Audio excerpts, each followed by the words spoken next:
Hello, everyone. Thank you for joining. We have a few minutes, so give us that time. In the meantime, if you can share where you're joining from, that will be great.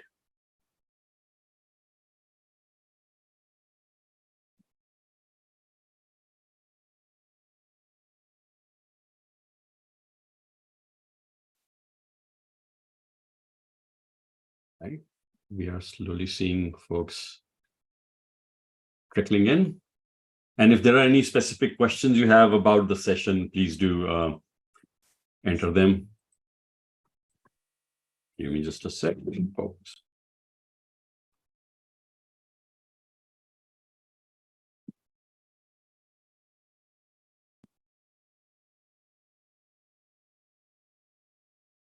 Okay, somebody just mentioned that the chat is disabled. All right. Hey, Rohit, if you're on this, can you make sure that the chat is enabled? Yeah, let me see that.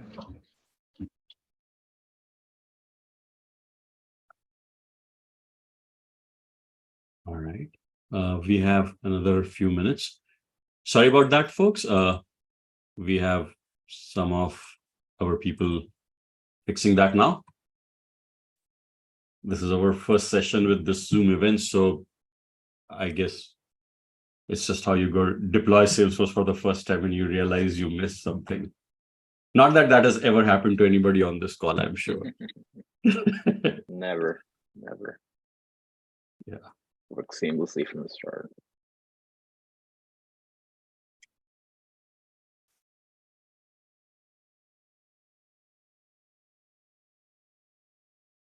So I know we are waiting, and unfortunately the chat is disabled. That would be up and running. It's also getting streamed live to, I think, YouTube and Facebook right now. So hopefully you're able to access from one of those things.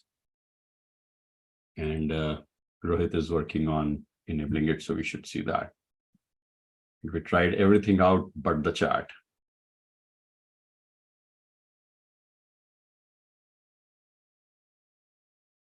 Oops.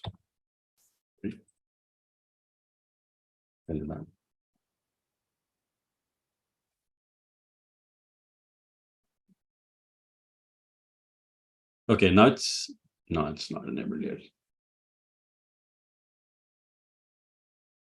So I think the Q&A is still open, right? Attendees can submit questions. So if you want to just add stuff there in the meantime, if you have any questions, please do that. There should be a Q&A link in there. Okay, I'm seeing a lobby chat though. Okay, that's a different thing. I think now it's working. Can anyone type a message on the chat? All right.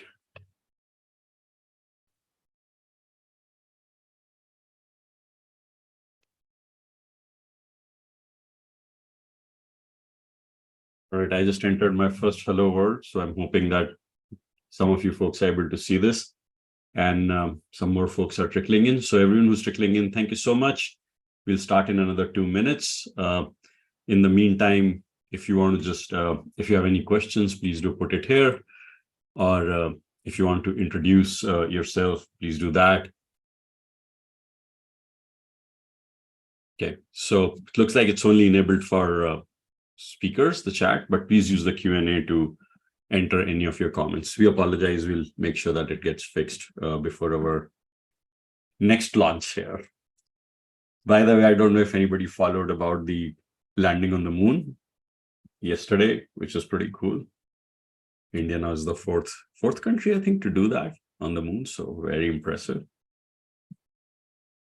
We are unfortunately not going to be able to demo anything with AI equivalent to landing on the moon, but hopefully something, hopefully something somewhat close, maybe.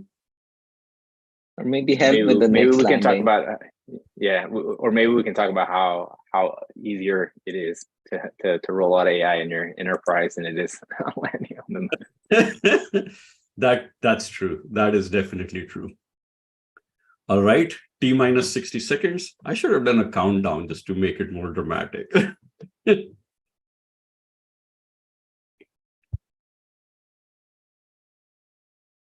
All right. I'm curious if anyone has any questions, please do use the Q&A. I apologize for the chat thing, but definitely type it in Q&A. Some folks on our team are looking at it, and we are definitely looking at it as well. So what we'll try to do is we'll try to take these questions if it makes logical sense in this webinar. Otherwise, we will definitely take them up later on. We have some time stashed away just for this. All right, we are at time, so we will start. We have about 45 and rising number of people. Okay, great. Hey everyone, thank you so much for joining. My name is Saurabh Gupta. I have an interest slide, I'll talk about that. But welcome to Sales Cloud Plus AI. And what we are going to talk today is about how can you accelerate your revenue with ChatGPT-style AI in your Sales Cloud. One of the things around enterprise dreaming is we've tried very hard to make sure that a lot of our content is practical, pragmatic, real world. It's things that you can do, in the next quarter, right? In the next few months. And we wanted to steer away from a lot of very theoretical stuff. So what you will find in this session and all these sessions is a lot of emphasis on real world use cases, a lot of perspective from our speakers, and hopefully it's useful to your endeavors in this space. And please do keep the Q&A coming. So with that, let's get this thing rolling. My name is Saurabh Gupta. I'm the CEO and co-founder of Cloud Compliance and GPT-Fi. We are Salesforce App Exchange ISV partner, and we have apps that focus on native Salesforce apps that focus on AI, that focus on data security, privacy, so sandbox masking, data retention, right to be forgotten, portability. Prior to that, I spent some time at Salesforce. About 7 years I was at Salesforce. So that's where I drank the Kool-Aid at the mothership. That's about me. I am going to show you one more slide, which you can guess where it comes from, our safe harbor, if you would. Everything we're talking in this session, all the sessions in this event, and in every document and everything else that we share is not legal advice. We are not lawyers, and it also does not represent Salesforce's point of view. These are just our individual perspective of working in the trenches, working with customers, being customers ourselves to some of these fascinating technologies. So bear that in mind as you're looking at some of these things. A nod to our sponsors. Thank you so much for all these fantastic organizations that have come together, that have put their time and effort to present information that is hopefully useful in your career, for your organization, for your clients. So with that, one little comment on the kind of flow of all of these sessions. So really, these enterprise dreaming track is broken into two areas.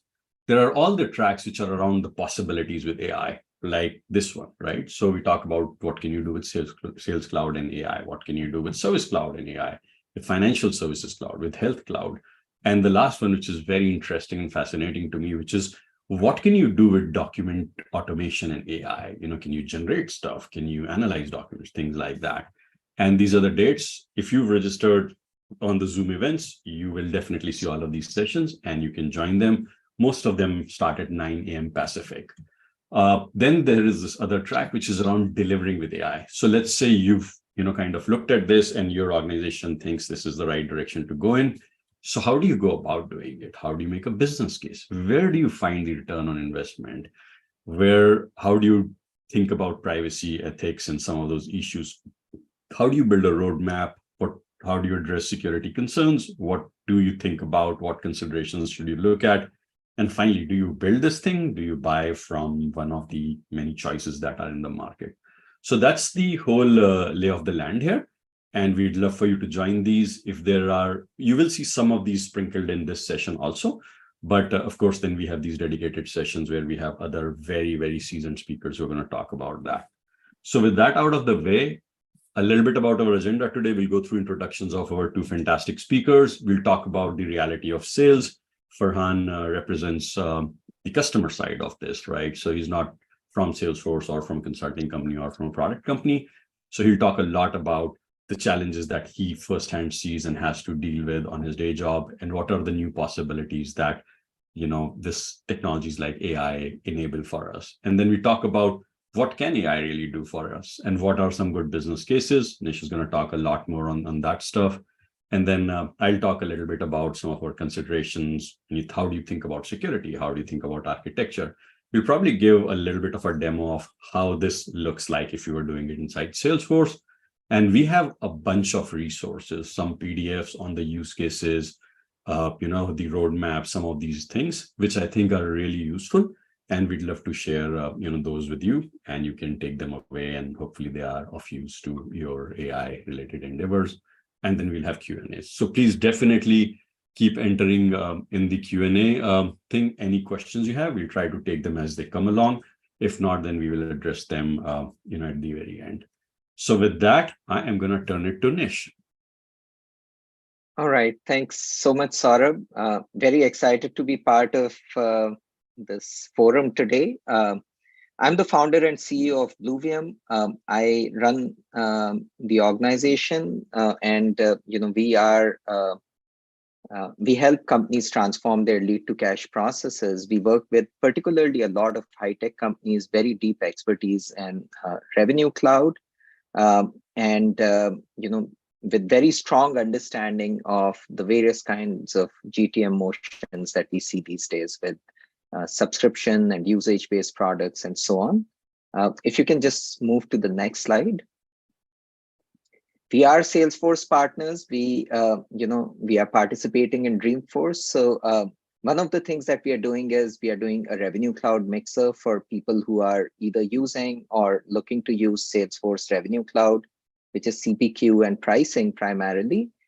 If you're interested, please do sign up. I will also share the link.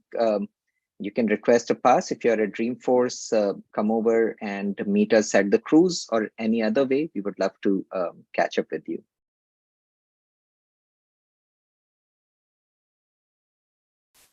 All right. Thank you, Nish. Super excited to be here. I'm Farhan, and I lead the go-to-market technology and experience function on the sales operations team at Coupa.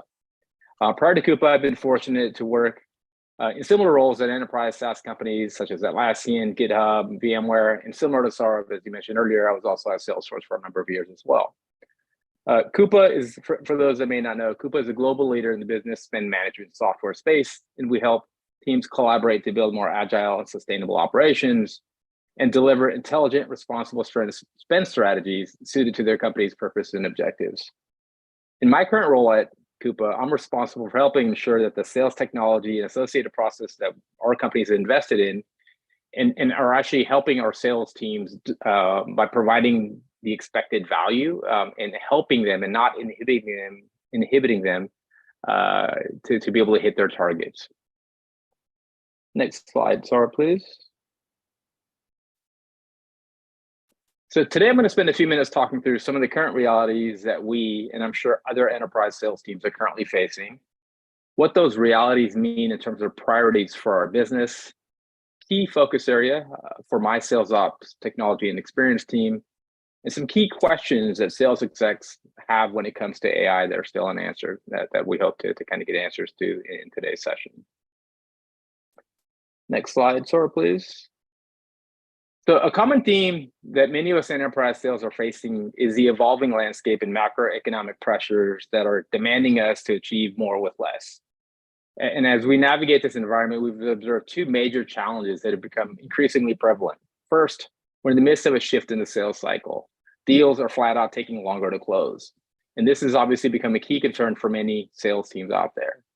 And so we're in an era where decision-making processes are much more complex, involving multiple stakeholders, dragging out the sales times, the sales cycle times, in which leads to impacting our ability to meet revenue targets and forecast accurately. Basically, what used to work before it no longer works and no longer applies now. And secondly, and I'm sure this resonates with other companies as well, we're all familiar with the reality of having to do more with fewer resources. So in the age of heightened efficiency and optimization, sales teams are finding themselves with reduced budgets and fewer employees to carry out essential tasks. And so this requires us to rethink our strategies, evaluate how we leverage technology today, and prioritize activities that deliver the highest impact. So what does that mean for us? It means we need to adapt and innovate. We must embrace tools and technologies that can help streamline processes, facilitate that needed collaboration that's even more important today, and provide those key and timely insights to navigate these sales cycles much more effectively than we have in the past. From a business prioritization perspective, there's an increased focus on a few different items, right? One is increasing new logos. So this means identifying and engaging with the right prospects faster in a timely manner so that we can get in front of new prospects more effectively and efficiently. Growing our existing business, so identifying those meaningful usage and adoption trends faster to help reduce churn, and listen to key signals that can help uncover the much needed cross-sell and upsell opportunities to be able to grow our existing business. From a forecast accuracy perspective, we need to really help our reps by identifying and presenting the next best action to keep deals moving, and employing more of a data-driven approach to track deal progression as opposed to a human feel-driven one that used to work in the past. And finally, on enhancing sales efficiency, uncovering ways to scale existing resources in terms of people, process, and technology. Next slide, please, Saurabh. So can anybody guess what the number 28% represents to an average sales rep, according to a recent study conducted by Salesforce?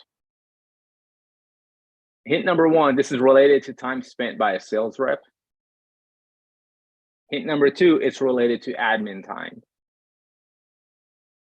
I'll let you think about that for a second, but 28% actually represents the average amount of time that a sales rep actually spends selling. Mind-blowing, right?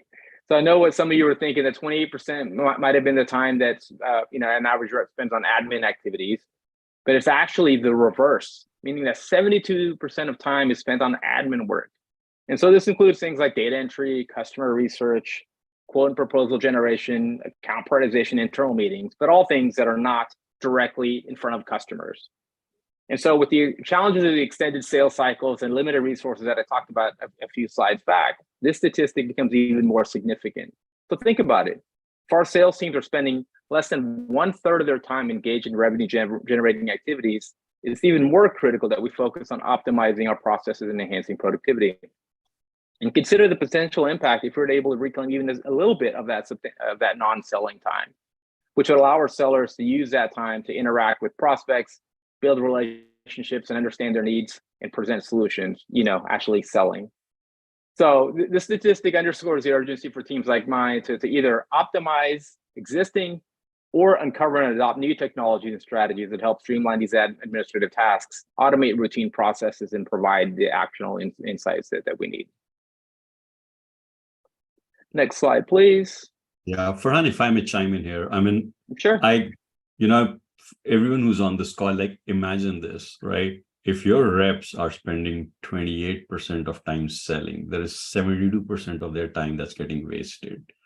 I mean, in an economy that we are, right, do more with less and all of that, that is a staggering amount of waste. And in most organizations, sales is not an inexpensive channel.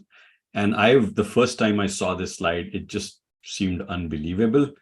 And everything we're talking about today, particularly for Sales Cloud, I'm just curious, what if you could change this by 2%, right? 3%? What is the revenue impact that your organization would have if you really are able to actually make that sort of impact on your organization for your clients? So I think it's a fascinating number.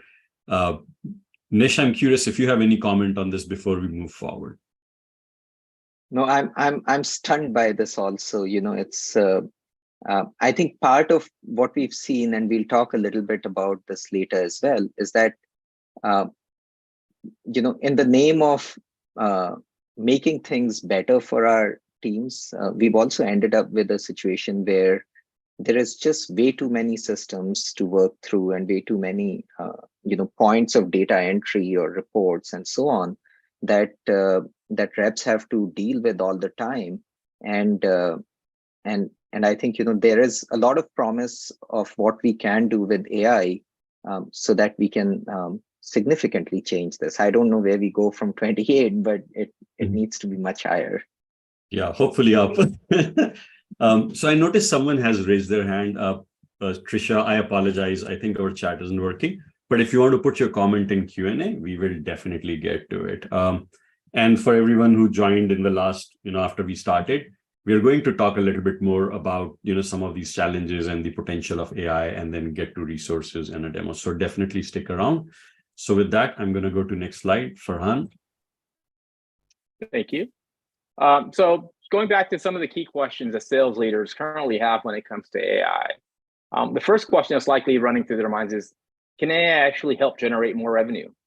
And it's a powerful question, right? And it actually acknowledges the transformative potential of AI, right? AI isn't just a buzzword, despite what everybody hears these days. It's a potentially powerful tool that can help boost our sales efforts. And if we harness the capabilities of AI correctly, we can unlock these deeper insights that we need from our data that we're collecting. We can make more accurate predictions, and most importantly, identify opportunities that might have otherwise gone unnoticed. And the second question depicted in this image is equally significant, and Nish touched on this here a second ago as well, is can AI free up more selling time for our sales reps? And as we just talked about, 28% of a mere 28% of salesperson time is actually spent on selling activities. So we can have a huge impact by elevating that percentage. And so the more important question is, whether AI powered automation can help really offload these tedious administrative tasks and increase that 28%, or will it just become another tool in our sales tech stack that we have, the ever-growing tech stack, it seems like, and which will continue to add to that 72%, actually cut more into that 28%, right? So it's key on, yes, can it do what we need it to do, but also help kind of reduce the overall administrative burden that we're putting on our sales teams. That's it from my perspective. I'll pass it back to Nish to talk through kind of some of today's challenges and kind of what the promise of AI and how it can help solve some of those challenges in the future.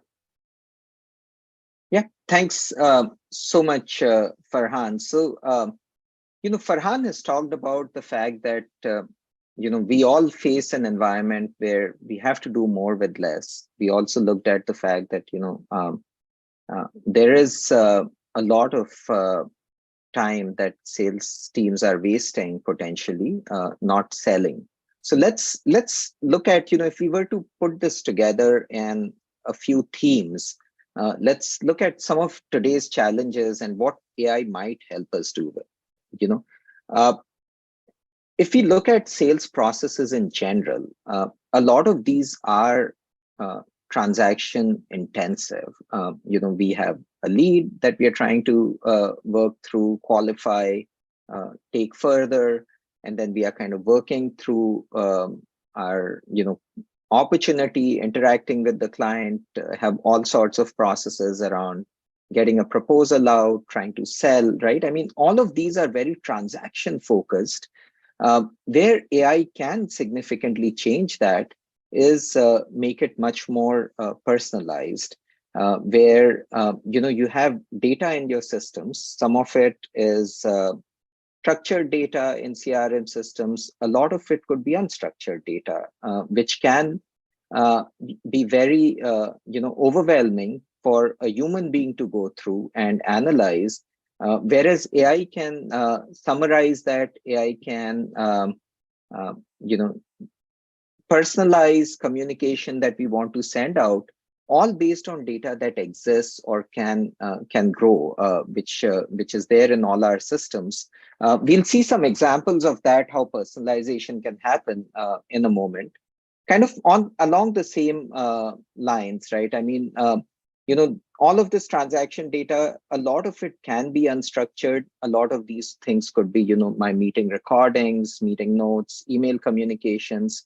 How do you glean actionable insights out of that? In CRM for years, we've talked about having, customer 360. It becomes a lot simpler and easier with AI, where you can do things like intent analysis, reading through emails or reading through case history and so on. and build a narrative around that, which can then be actionable for your sales organizations. This kind of hits exactly where teams are spending so much time doing admin data work, right? I mean, you're doing data entry. There are sales teams that are spending time doing grunt work. And there is a lot of automation that already happens and is happening today with various types of tools, including Salesforce. You can do more intelligent automation with AI. Some of those things also we'll talk about as we go. And Saurabh, if you can click one more.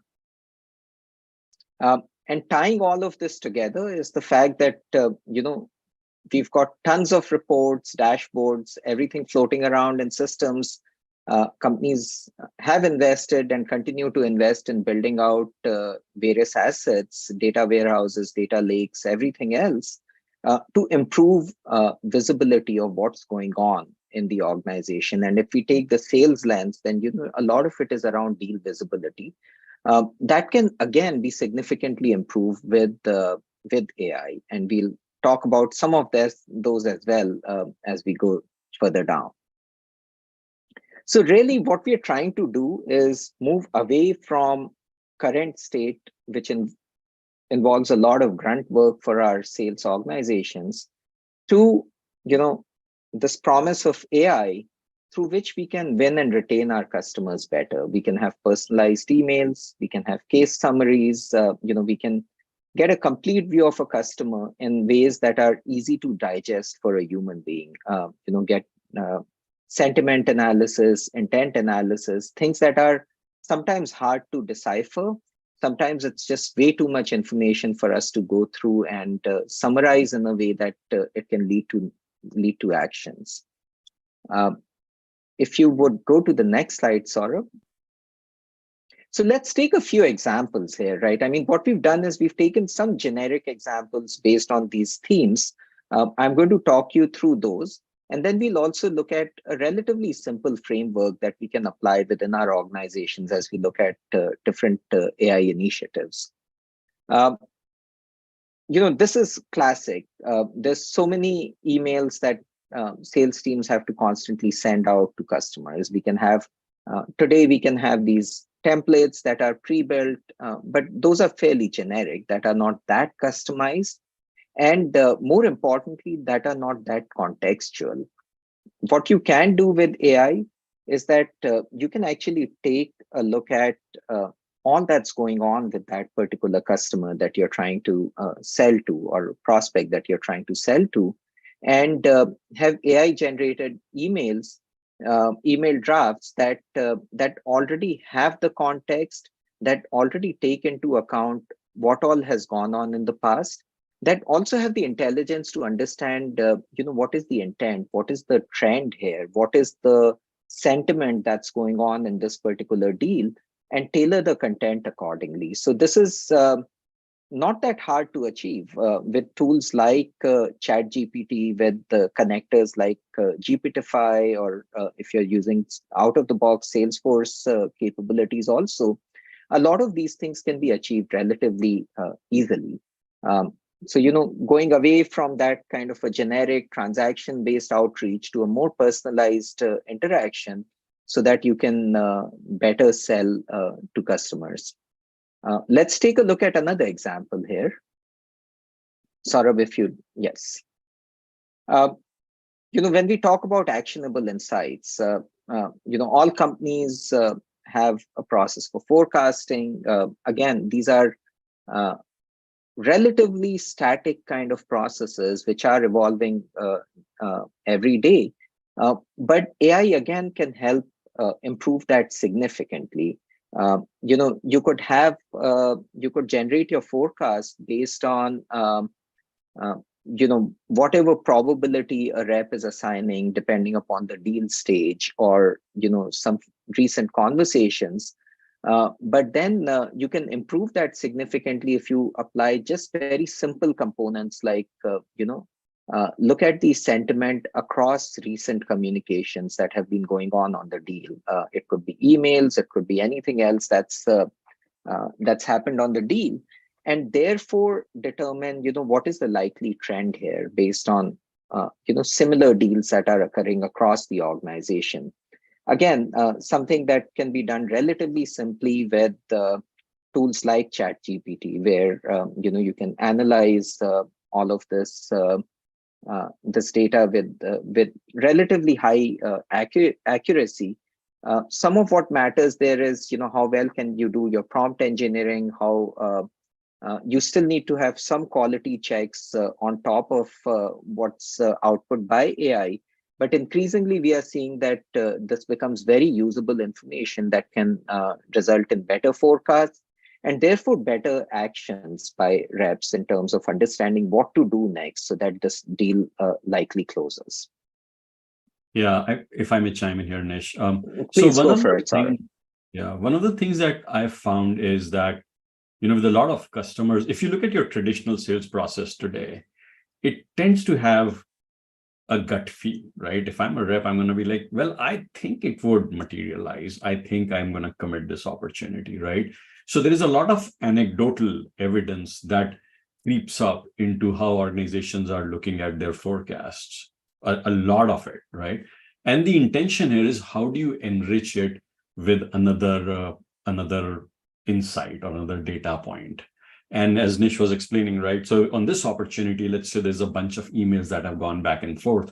And what AI can do is AI can analyze those communications, and it can say, well, the sentiment seems positive, or it seems neutral, or it seems negative. And if you see too many neutral or negatives, you can now think about, is this really going to materialize? Like, is my rep really on top of it? If you're a sales manager, if you're higher up in the sales chain, and you really want to figure out, who do I go and talk to, right? Like, where do I have a risk of, of leakage in my, pipeline? And this is kind of where it plays a really interesting role. You are also able to aggregate this at an opportunity level and like literally create like a score of this, where you could say, hey, based on all the sentiment, here is the sentiment strength, if you would.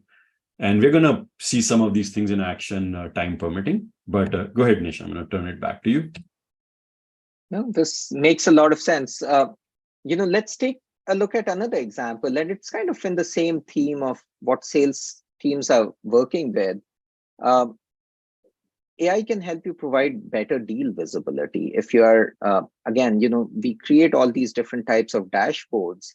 They can be much more holistic now with AI. For example, what you see here on the screen, where you can summarize all the opportunities, all of the related cases. You can even get data from third-party sources. Let's say, if I'm doing work on a particular account, and I want to understand what's going on within that company itself, there can be, you can read up reports that they've published with the SEC to see what's going on with the company, summarize that, and see if there's something relevant that might be useful for the deal, right? I mean, can I understand how, what the goals of my client are or my prospect are, and see if my offerings can further those goals. So all of those things can be done much better now.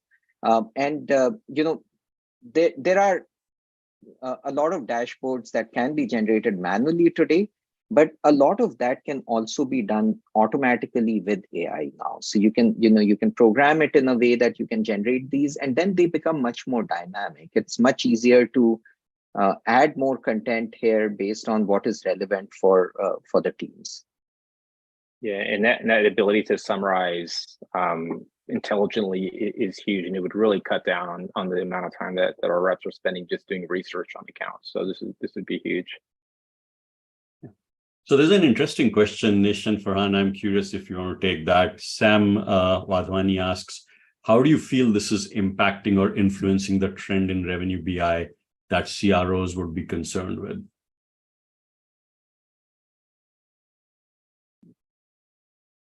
The trend in revenue BI? Yeah, I think that's what it says. So yeah, Sam, if you want to add more context, I'm sorry, I know because of the format of this, we can't talk to each other. If you want to add a little bit more to this from a contextual perspective, then we'll definitely pick this one up. In the interest of time, Nish, I'll keep moving, and then once Sam adds more context, we can address it. Is that okay? Yeah. All right, moving on. Again, continuing along the same themes, right? I mean, really what we are trying to do is we are trying to make the lives easier for our salespeople, field sales folks. And a lot of time that they spend is in communication around, what's going on in a deal. How do I communicate it right up to my leadership or sales operations or whoever needs to track what's going on in deals? A lot of that can be summarized much more easily, right? I mean, if the part of it is if the information is already there on opportunities and such data in the CRM system, reps don't have to then spend any time again summarizing that manually, right? The system can do it, AI can do it, and circulate that information right to whoever needs to see it. Also, kind of along the lines of summarizing, right? I mean, there's already tools out there that can do things like summarize what's going on in a meeting, right? I mean, make call summaries and so on. So all of those things, once they are automated, free up the reps time so that, again, we can go increase the numbers from 28 to something else.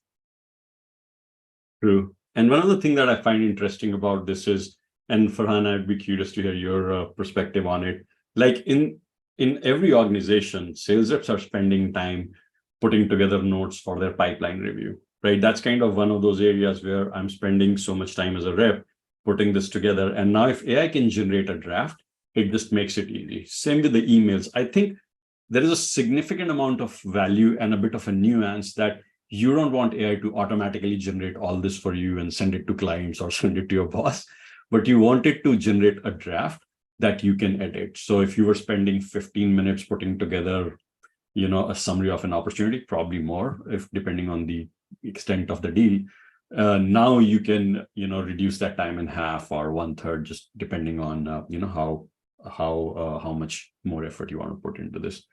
Farhan, if you have any comment on it, you're on mute. Oh yeah, I was going to say, yeah, it definitely cuts the tediousness part of it out of the equation, right? It's the grunt work that I think we talked about a couple of slides back. It eliminates that, and it really allows the reps to be able to put their creative spin or their strategic spin on kind of work that's already kind of been put together versus trying to spend a ton of time just putting it all together in the first place. I think it definitely allows them to use put their strategic lens on some of these items much more easier and effectively than it currently does right now. So perfect. All right, moving on.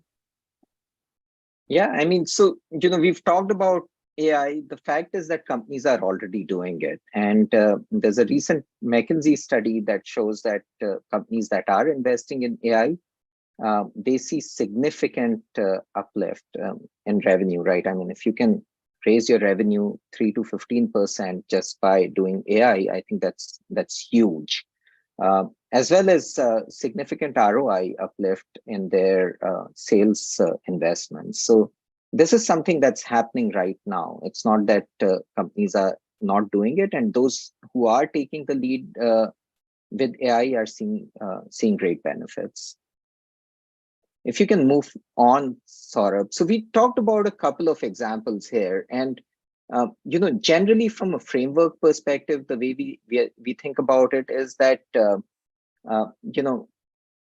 think about any of these investments from the perspective of where do you get the highest value versus not.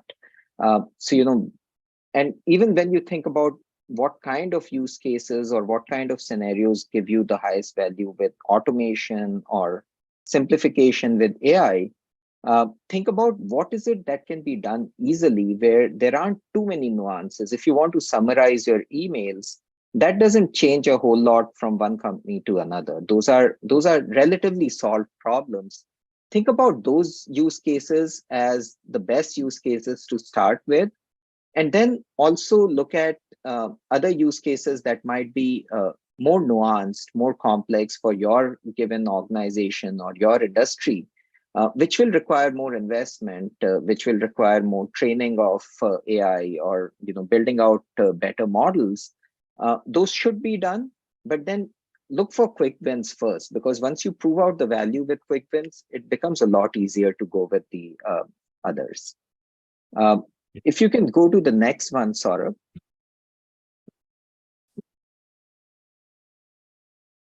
So again, I mean, it's a relatively simple common sense framework, but the way we think about it is that, start with those good fit today, promising use cases, examples like personalized email, or, generating an account summary so that you can get 360 view of your customer.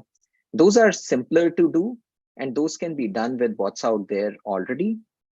Then look at, future long-term use cases that might be harder to do, but that require investment, and that would also bring a lot of benefit. These could be things like, you might want to generate very highly customized codes, which can't be done today with the tooling that you have. AI might help you there, but then that requires some investment that would take time. And then obviously, don't worry about things that don't generate enough value for you, right? I mean, those could be low volume activities that you don't care to solve for, or things that don't necessarily impact revenue. So that's a generic framework. I'm going to pass it on to you, Saurabh, to think about, if we think about these use cases, where do we even start? How do we get started with AI? Absolutely. Thank you, Nish. So yeah, one other thing I wanted to add on this particular slide is when you think about AI, there's really a couple of different things that are happening, right? You have the idea of very ChatGPT-style AI, which is just you plug your stuff in, you ask it questions, prompts, whatever, and then it gives you answers. So you can do personalized email by sending enough context to it. You can do account 360 type things where AI can actually add more inferential data, because it's going, oh, I've looked at these emails associated with this opportunity for this account. Here's what I think the sentiment is. Here is what I think the next best action is. Things like that, right? So those are good fit, as Nish was talking about, because they are frankly just, you're leveraging what these LLMs or these AIs have already been taught. You kind of get to benefit from that. And then this whole idea of, hey, look at this account and tell me 15 accounts like this one, where I can succeed, or tell me the probability of some opportunity closing, like more sort of predictive kind of things. And that requires more training of AI, and there's like a greater degree of nuance. Or you may have, I'm in health insurance and I want a fraud detection AI. Well, those are things that are not immediately available out of the box, as far as I understand. And that's the part where you want to put them in the longer term, because as Nish mentioned earlier, you've got to show value first with something so that you can separate the hype and the reality. Like we've seen this again and again and again, particularly if you come from an implementation background or if you're an internal IT of an organization. This is a challenge, right? You would hear vendors talk about all kind of awesome things they can do, and maybe they can, but maybe your organization doesn't have that kind of data, right? There can be a lot of challenges, but some of these are things that you can leverage today. Some of these are things that may require you to build a foundation, and that is a key distinction here. So with that in mind, we kind of move a little bit forward. Sam added a little more context to his question, but in the interest of time, I'm going to continue, Sam, and then give us another 10 minutes or so, and we will definitely jump into the Q&A. All right. So let's talk a little bit about some of these AI considerations, talk a little bit about security, architecture, just enough so that if you are thinking about, Sales Cloud plus AI or in this space, then you have a bit more context to things that, your counterparts on the business side and non-technical audience may not have thought about, may not be aware of. All right. So the first one is this thing that we keep hearing about, right? People use the term ChatGPT and OpenAI sort of interchangeably. So what is the difference, right? So ChatGPT is a consumer-facing website, much like Google. So you search on Google, you could go on ChatGPT and kind of try out AI. And they are kind of single-handedly responsible for why we are all talking today about generative AI. The underlying engine for ChatGPT is this thing called OpenAI. To add a little bit more to the confusion, OpenAI also happens to be the name of the entity that produced this technology. But when you think about enterprise applications, when you think about enabling your Sales Cloud, you are thinking about using the, this open AI technology, which is hosted by a Microsoft Azure, for example. Or you may be thinking about using similar kind of AI technologies that are hosted by Salesforce or Amazon Web Services or Google Cloud or internally in your organization. And this is a key difference, because a number of times this conversation will always gravitate towards, oh my gosh, our data is online on some public website, it'll get breached, they will cross-train, all of bad things will happen.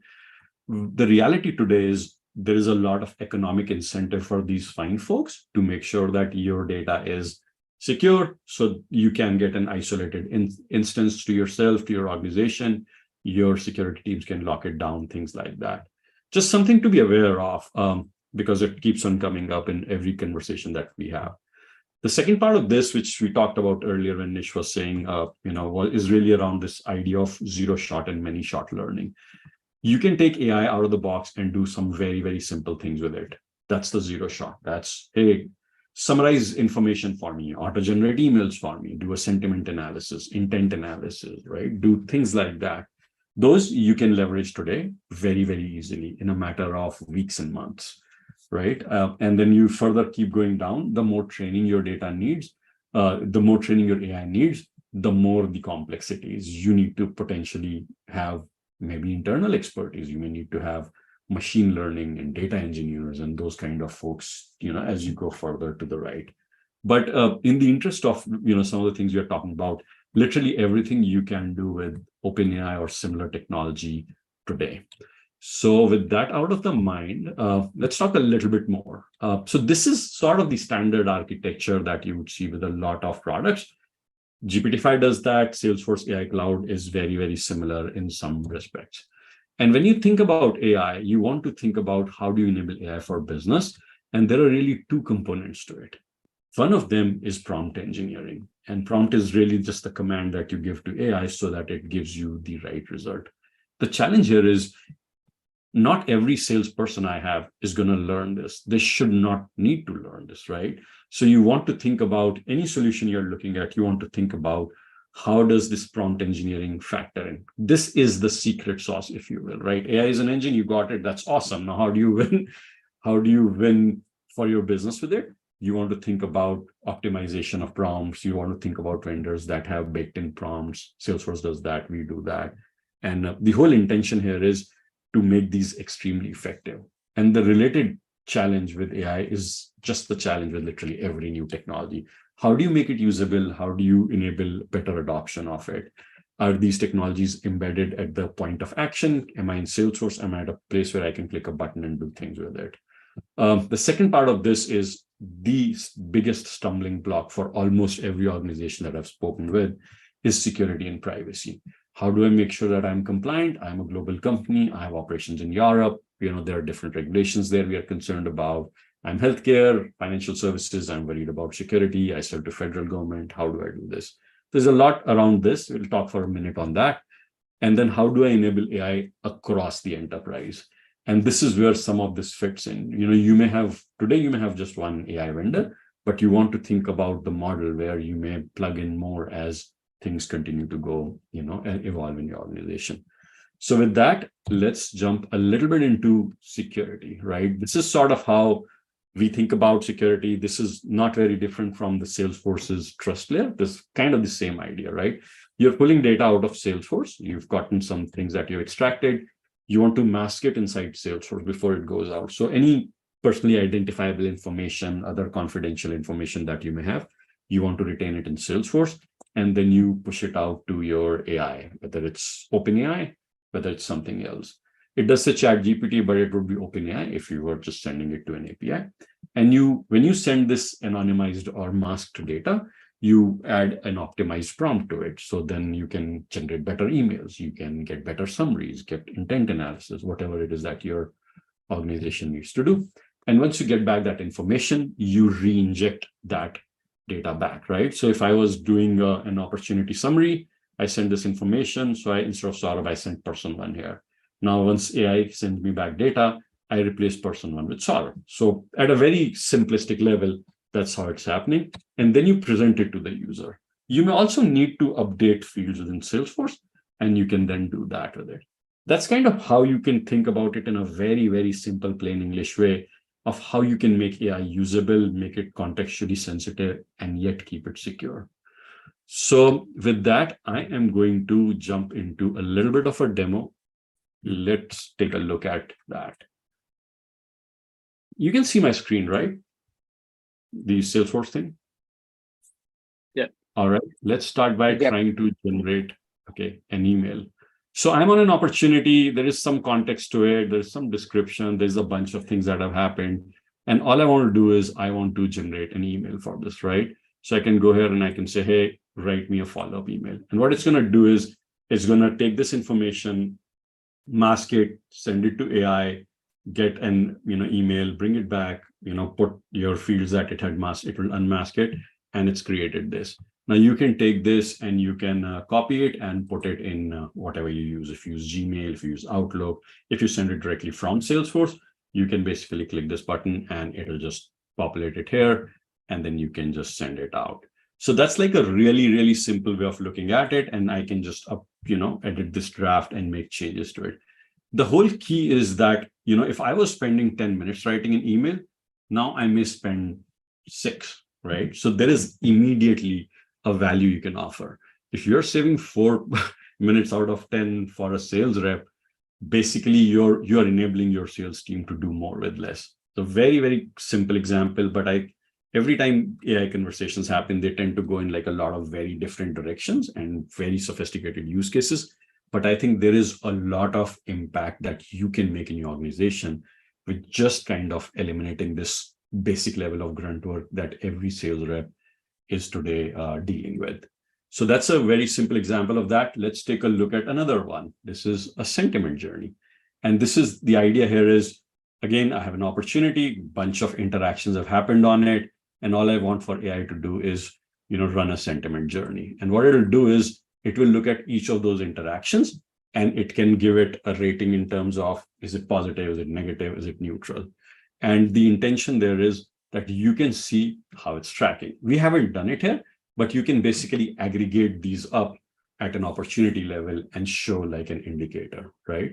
And that allows your sales rep, your sales management to have a very clear sense of where this is headed. Are we, making sense? Is this actually heading? Or like my rep is sending email after email and he's getting this cold sort of response to just keep them, moving along, but the opportunity is not gonna, close. So it's that kind of stuff that, what Nish was talking about earlier, that you can do.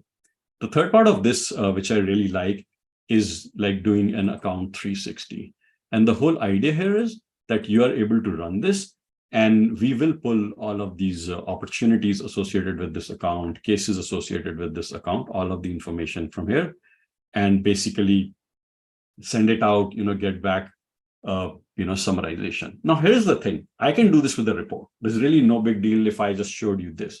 But what's interesting is the summary here, the sentiment here, the objection raised, the next best option, they don't exist in Salesforce. This is stuff that AI is providing you based on everything that it looked at, right? So now you start seeing the power of how this is generating.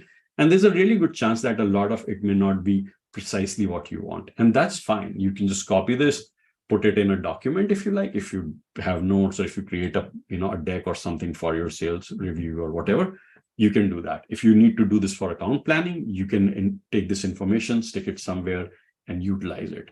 And what you're starting to see is that like literally within fraction of a minute, you can generate some very, very interesting things. And these kind of capabilities you can deploy in a month, actually less. But that's the intention. That's the power of some of these technologies and how they can be so transformative. And that brings me to the final one, which we were talking about, which was just kind of generate a summary. And again, same thing. There is a bunch of emails that have gone back and forth on it. And you can look at this opportunity, right? This is the opportunity. There's no description on it. I don't know what's happened so far on this. So I'm going to hit summarize opportunity. And what it'll do is, again, go through everything, create a summary. And in this case, I think it'll also update the description here. So if I'm a rep, I don't have to manually look at all of this, kind of create notes and put it here. And every time you can see that it's updated, right? So every time you are focused on eliminating this grunt work. Like the whole promise of AI today in the next 6 months, 12 months to me and to every customer that I've spoken with, and I've spoken with a lot of them, it literally is this. Focus on the basics and get so much value out of it, because your rep today is just buried under 150 different tools, broken unstructured data everywhere, jumping from app to app to app. If they're spending 28% of their time selling, we all in technology are doing a disservice, right? It may sound controversial, but that is kind of what needs to be eliminated. How do we make it easier for them to focus on selling and eliminate all of that grunt work?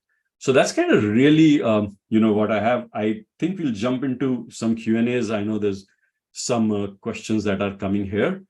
I want to very quickly give you a sense of some resources we have, and then we'll just go into Q&A. So bear with me one more minute. So some of the resources is we've created a LinkedIn group. If you want to scan this, and we'll share the link for this, join it. Every session, videos, PDFs, everything, we'll just put out there. And that's just one place where you can get some of these things if you are interested in. A related thing is we've created some of these use cases that you looked at. We've created a PDF that's also available from this group. Please do join, and then you can download it. Hopefully it helps your internal use case if you're building one, and helps you educate your internal users. We also have another PDF around the future of AI, which talks about the roadmap and kind of how to think about it. Same place, just go download it from there. And we have a data sheet if our product interests you that you can look at. All right, with all of that out of the way, one last thing, our next session is on business case and ROI in about another hour, I think. So yeah, so you have the ability to come join us there. If you can't, we understand, we will share a recording, so you'll have the ability to look at that. But join if you can, and we can get into some Q&A now. All right, let's get to it. So Sam had a question. I don't know, Nish and Farhan, if you had an opportunity to look at it, and if any one of you wants to respond. Yeah, and I was able to take a look at it, and thanks, Sam, for expanding and providing a bit more clarity on what you were asking. Yeah, no, definitely. I think earlier I talked about the power of AI to uncover ops that we may have not found, but I think just as important, being able to go back and look at opportunities that are either currently open or that have recently closed, and using the power of AI to figure out, hey, are we maximizing revenue, or why are we losing? I think those are all things that static BI tools cannot do, I think, right? Or cannot do easily. And I think being able to use the power of AI to go back in and maybe build more powerful deal scoring algorithms or models, I think those are all things that open up, with the power of AI for sure. So. All right. Nish, you want to add something? I have a few other questions that I can. No, I think that makes sense. I think, I personally feel that, that is a big thing where AI will change things, is that right now what happens with a lot of reporting is that, before you build a report, you need to guess what would be useful in that report. Whereas with AI, it's the other way around, that AI can actually find trends and find sentiments and things like that, which it can throw back at you to see what is truly meaningful. So, there's more work to be done in that, but generally I feel that reporting is going to become much more dynamic, much more actionable with AI. Absolutely. All right. Saharsh has a question, which is really, consider a situation where your supplier recently witnessed drought in his area, which is one of your importer. Can we generate alert based on scheduled prompts? So, Saharsh, I can answer this a little bit more because I think there's a technical element to it. So we are actually working with some pilot customers on capabilities like these, where the idea is that you're able to look at information online and update opportunities or add more context to it, or you can make better account planning. So let's say you want to sell to some large organization, and now AI can actually read information about it online and add more context to your opportunity in some additional fields that people can look at. again, this is a very fast evolving field. Literally every day, every hour, I feel like there is something new we are left behind. But it is definitely tracking in this direction, right? The idea is you enrich your content today within Salesforce with what's available, and then also start bringing in information from external sources. From documents is another area that we are doing a lot of work in. So stay tuned for it. And if you get a chance, definitely join us in the document management session. We're going to talk a little bit more about it and have some very interesting demos there.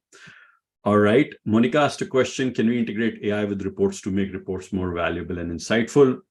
Short answer, yes. We are updating fields in Salesforce, so we can do. But I'm going to pass it to my other fellow speakers and see Nish or Farhan if you have any comment on either of those. Yeah, I think you covered on both. Yep, I was going to say we covered them in the first question. Definitely, I think on the power of reporting with AI for sure. All right, moving on. GPT can find the reason for opportunity failure. Jayanti asked that question. So on the technology side, Jayanti, I think what we are seeing is more sort of symptomatic, right? Like sentiment analysis is a great example, right? I'm constantly sending emails as a rep to my customer, and their responses may be lukewarm, right? And AI can look through a lot of that and assign it a sentiment. And you can then look at those sentiments and start aggregating some version of a score. The challenge that I find with some of these things is in a lot of industries and in a lot of sector, there's really no good way of doing this. Particularly examples that come to my mind is like, if you sell to federal government, if you deal with public sector, things that happen that they just happen in their own pace and for their own reasons. And oftentimes there's really, this may not come out very well, but there's really no logical way to figure out why they're happening, right? They may be forces way beyond our control, right? President Biden signs the infrastructure bill. And if you're a caterpillar, all of a sudden you have massive amount of opportunities that are going to come your way because we are going to build a lot of roads and bridges in America, right? So it's that kind of stuff that makes it hard to go beyond the content in your CRM. But it's an interesting question, and there is a part of it that AI can answer. Nish, you have a comment? Yeah, I think the only thing that I would add there, Saurabh, is that with AI, what becomes a little bit easier, which is hard to do today in CRM systems, is that you can also get a lot of publicly available information and summarize that as well. So, if you lost a deal and if you know that, there's something happening with the economy or with that particular industry or with that particular company, that can become more apparent more quickly with AI. So you can combine data that's there in CRM systems. You can also look at other data and kind of collate it all together, summarize it better so that you can see what the trends might be. Again, it's hard to know why a deal didn't go through unless you have a lot of information that you're capturing, like who the competitor is, what the competing offerings were, what the sentiment was on pricing. But some of these things become simpler with AI. That's very well put. Farhan, any comments? Yeah, and I was just going to say, I think we do very limited kind of close loss reason capture, right? And because we don't want to add more administrative overhead, and we try to collect some of the information already available that the AE's already put on the opportunity. But yes, being able to look at external factors that are going on in the economy or other sources, and adding that as almost like an influence on why an opportunity was lost would definitely be much more powerful than kind of the approach that we're currently taking. Absolutely. So I'm going to skip a few questions because I think my counterparts my team has answered those. I'm going to take a question that Chris asked, Chris Pearson. I think it's a really interesting one. He's asking, can you weigh in on the necessity to obscure or mask PII when OpenAI's privacy policy claims that they don't train on your data? I think it's a really good question. And of particular interest to me, we've spent a lot of time in data privacy and security space. So, Chris, I think there are really two components to it. One is OpenAI happens to be one of the many vendors today, right? If you are an organization, you may go down the path of starting, let's say you're a financial services company and you go, well, we are going to do some summarization, email generation, things like that with OpenAI today. But tomorrow we want to use a Bloomberg GPT, which is trained on billions of anonymized financial records because it's very industry specific. So in the longer run, you may have more than one AI. So from that perspective, a security layer, or what Salesforce calls a trust layer, that makes sense that you want to retain data inside your Salesforce. So that's one kind of reason around it. When you are like, hey, I want to retain it in Salesforce, it's my trusted system, it's kind of approved by security, compliance, legal, all of that. So that's, it just makes adoption of this technology easier in an enterprise. The other reason is for certain industries, it is still a requirement, right? If you're in the regulated sector, they may still want to not push some of this information over. And it's not the organization, they may have clients who demand that level of security. I've worked with organizations where, if you're supplying to, the military, if you're supplying to airports, if you're supplying to some of these, large customers, they mandate requirements along these lines that, specify where this information can live. The third reason I think, which is very interesting, is if you're a global organization, data residency starts to come into play, right? If I have customers in Australia, right? And I want to potentially not send the Australian data outside the Australian borders, and the AI I have may not be located there. So in those scenarios, I want to either not send any information, or because of other regulations, like GDPR, for example, I may have reasons to obscure or mask. Again, I think it really depends customer to customer. I like to think that, risk is in the eye of beholder. And so, for some organizations, it's not a big deal. For others, it's a deal breaker. Any comments, Nish or Farhan, on this before I move further to the questions? No, I think, again, you rightly said, Saurabh, right? I mean, for smaller organizations, it's easier to deal with, but larger companies, we constantly see that, they have mandates around how you can't even use ChatGPT, for example, if you're an employee. And part of it is, regardless of anything, you might end up sharing, proprietary information that you don't want to share generally. So, there's different levels of security that different companies want.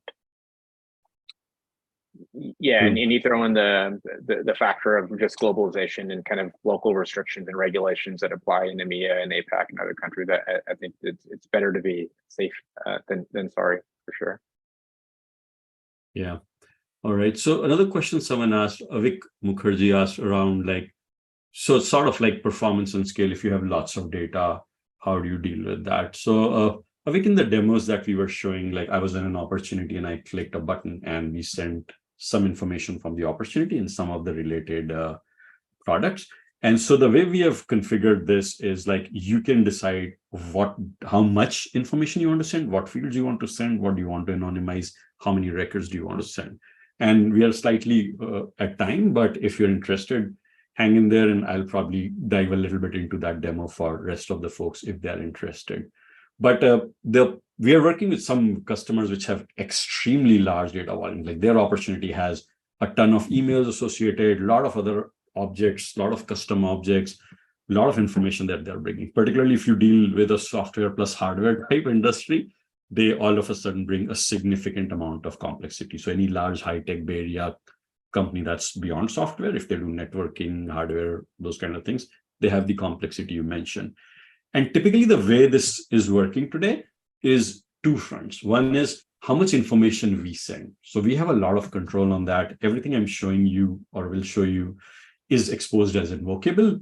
If you need, you could create potentially flows and just send one email at a time if that's what you need to do. And we've kind of built batch processing and stuff, so you can schedule it and it just all of it happens in the background, and then you're able to bring together a summarization of it. The other thing that's happening, which I think Rahul from our team responded on, is that in the AI world, you have the idea of token size, which is really how much information can you send and receive as part of a request.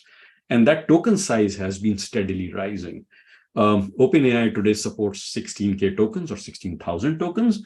Cloud from Anthropic supports 100,000 tokens, which is 75,000 words roughly, which is a novel, right? So you're seeing that the AI vendors have a very strong economic reason to continue to up this, right? Like it's like I think of AI engines as car engines, right? I make car engine and I want to make the fastest, meanest, baddest engine on the planet. And if I'm GM, Ford, Ferrari, Lamborghini, it doesn't matter. I'm going to continue to invest in building the most, powerful capability. So I definitely think a lot of these things, what we are doing today for our customers with like 16K is incredible. They are able to get to a lot of very meaningful information, but give it another 12 to 18 months, this problem of how many tokens we send is going to get eliminated. It's a really fantastic sort of evolution that's happening. I was talking one of our other sessions on roadmap. I was talking with a gentleman who's the CTO for Elements, Adrian King, and he was talking about how he read some white paper that there are organizations working on getting to 1 million tokens. Like the whole challenge around how much information we can send and process through AI, it's going to go the way of processors and storage, right? Remember, we used to have very little RAM. Now you can have 16 gigs of RAM and nobody even bats an eyelid. So that's kind of where tech is headed with some of this. Nish or Farhan, I know this was a more technical question, but any comment you have on this before I'm going to keep looking for others? No, I think Okay. you covered it, Saurabh. Yeah. All right. John Townsend asked about, is this a drag and drop AI component? Yeah, John, what I was showing was just a lightning component that's dragged on, that's dropped here. There's a question on data residency. I think I answered that, Magesh. All right, keep going. Okay, I think we've answered a bunch of them. So if you're interested, I'm going to show you a little bit of how this comes together, because we just kind of looked at the fancy click a button, get this. What happens under the hood a little bit, right? So if I'm going to go and click on this, it will now show you the response. What did we send? What did we get back, right? And the idea is this is kind of what we sent.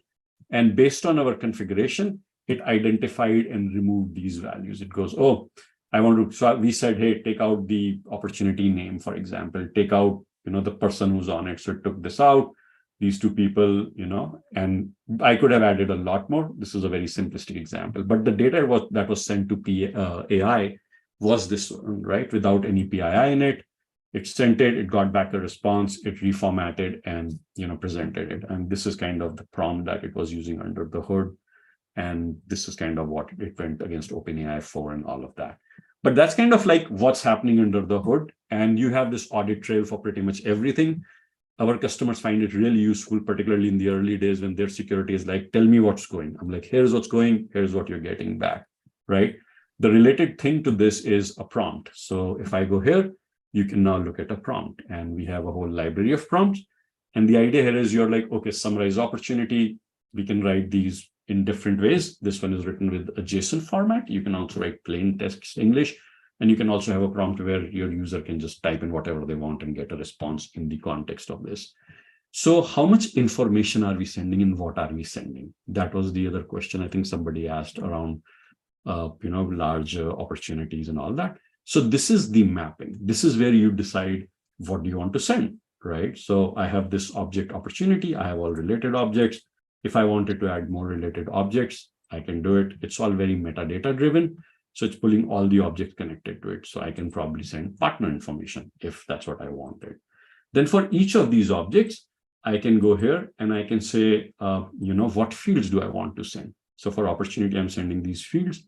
I can add more fields if I want to send. So it's all standard, custom, all kind of fields, right? And here I'm saying, hey, anonymize this information. So, it will scan for PII and it will remove sales rep's name. So my name was there, Saurabh Gupta, it removed and replaced it with person one. It will do that for your regular fields as well as long text fields. So your unstructured data is also covered. That's the second thing in some of these areas that you are able to do. The third thing that's interesting here is for a given opportunity, I may not want to send all the information, right? I may go and say, hey, only send particular kind of information. So we have this thing called a where clause here, which is really just a SOQL where clause. So I can just say, only send information about orders which are still open, right? Where status equals open or status not equal to closed. And so you can limit how much information you're sending in terms of, records, in terms of fields, and what do you want to anonymize. And the intention of this whole product and this design, and I know Salesforce is doing something fairly similar. The intention of these is so that you don't need a developer, right? Your admins are able to do this. Your business analysts are able to do this. I think in the AI world, there is just a different kind of skill set that's needed, a different way of thinking that's needed for prompts, for this. But it's not that hard. It just takes a bit of getting used to, in my opinion. So that's kind of how this sausage is made, so as to speak. Curious if there are any comments, Farhan or Nish, if you have any comment on anything that we are looking at, and in the audience, if someone has any other questions, please do type in. Nothing from my end. So. Yeah, and one of the things that is kind of interesting that we ended up doing is we generated this. We've had this thing called a catalog, and the idea is that you are able to have your prompts classified for specific business objectives. So I can go to boost sales, and these are all my prompts related to boosting sales. I have some custom prompts, some that came prepackaged with, for example, with GPT-5. Everything is here, right? And I can go to one of these and I can say, hey, I'm going to take this next best action prompt and I want to deploy it, right? I can look at the mapping if I wanted. I can assign it to specific profile. I can have it work with specific record type and things like that. And the intention of all of this is one of, obviously, to make it easy for you to, distribute technologies like these, which goes back to what we were talking in terms of usability, context, security, all of that. But the other aspect is if you're a large global organization, you may not want to distribute prompts to every market, right? You operate in Europe and maybe your organization is not deploying AI in Europe. So you could choose to do it with specific profiles for specific objects and kind of limit who has access to it and what they can do with it. All the way to, right, at a field level, at an object level, at a person level, if you will. You have the ability to control how you're doing it. You also have the opportunity to, send it to different AIs, right? Like in this case, I'm using this AI connection. So it's, all these prompts are using this, but I have actually multiple connections here. So I can, create connections that are for different AIs, right? Like this instance is connected with OpenAI on Azure. It's connected with OpenAI on OpenAI. It's connected with Cohere. So you can add, any of these, or you can add anything else. It just uses a very standard REST interface, external credentials and named credentials. So fairly secure Salesforce recommended way of doing things. And my whole point of showing some of this is no matter what solution you go, what direction you go in, these are considerations you should think about. You could take Salesforce AI Cloud, you could look at GPT-5, you could build your own or whatever you're doing. But these are some of the things you want to think about. And back to some of the sessions we are doing, we are talking a lot of build versus buy, roadmap, things like that. So definitely join in there if this is of interest. All right. Nish and Farhan, any comments on anything here? No, I think, Saurabh, one thing that you had talked about earlier, which I don't think you mentioned, is that one of the challenges with AI is also around, the accuracy of the data that you get back. And I think there's ways in which you can also control that with prompts, but also through dialing in on the temperature and other settings around the settings with, whatever tool you're using. Absolutely. Great call out, Nish. So I think someone also asked this question earlier around, how accurate is this thing? So in the AI world, you have the ability to control what they call a temperature. And temperature tells you how imaginative you want it to be. And you can, keep that setting, based on your organization's preferences. So when we work with customers, we definitely go through that phase where you sort of iterate a little bit to see, is this working in context of, customers' data reasonably well? So that's one area. The other area definitely is the prompt itself, right? If you go to a prompt here, I'm going to just pick one of these prompts, right? And on the prompt, you have the ability to control more how specifically you are sending, what information you're sending, what kind of things do you want to control. So you have the ability to to manage some of it here in terms of, is it a JSON prompt, custom prompt, text prompt, all of that. And then down here at a summarization level, you have other additional controls where you can say, limit it to this, generate this, use this language. So there's a lot of work that's happening in this space, where you could do some grounding and you could say, hey, always, don't add anything additional, or think of it as I am a sales rep and then do it that way. So there's a lot of opportunity to optimize these things. And that's, I think, where there will be an evolution of how, people get better at it. It's like early days of Google. If you're old enough to remember that, when it came out, Googling was an art, right? It took us all as a species, it took us a good 5 to 10 years when people got really good at like just doing a Google search and getting to write what they want. I think we will see the same sort of learning and adoption with prompting in general. And I think it's already on its way. And I know there is like, Margot does a whole course on prompt engineering. I know Vernon Keenan has written a lot about it. So if you're in the Salesforce ecosystem, look up those folks. And there is like a lot of information that's starting to come out. And it's a great skill to add if you're an admin, if you're a business analyst, if you're someone who's interested in this space. This is a really interesting area to, kind of hone your skill a little bit, because this, I think, give it another 6 to 12 months, this would be something that every organization would want to make sure that they have people who understand that. Comments, anything? Nish, Farhan? No, I was just going to add, I think super impressed by the pace of change in this area. Excited to see where this goes. I think for enterprise companies like ourselves, it's going to go back to that build versus buy decision almost in a way, right? How much do we invest in creating or generating our own AI models versus leveraging pre-built models or our existing vendors? Where are they moving in this space as well? So I think there's a lot of unanswered questions ahead, but it's all great stuff, and can't wait to get this in front of our team. So absolutely. Thank you so much, Nish and Farhan, on that. And I know we went like a bit over. I'm always excited by these fascinating technologies. And thanks everyone for your time. As we mentioned, if you please, join that LinkedIn group, that would make it a lot easier for you to get access to almost all of this content. We've tried very hard to put it all in one place, because that's one of the things that we find challenging with folks. Just it gets harder in conferences. There's stuff flying everywhere. And, in line with what Farhan was just saying, here is a set of sessions. We have an AI business case and ROI that's going to start shortly here with Ian Gotts, who's an excellent speaker if you haven't heard him before. And he is the CEO for Elements.cloud. Really great guy, done a lot of work in this space. If you get a chance, please definitely do tune in there. And then we're going to talk about Service Cloud and some of these others in the next few days. And similarly on privacy ethics, roadmap, build versus buy, security. So hopefully you all get a chance to come join us again. And I hope this was useful.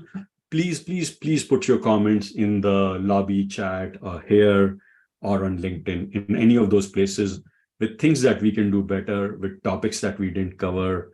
Any comments for Nish or Farhan? I think their LinkedIns were shared on the chat here. So definitely, connect to them if you like.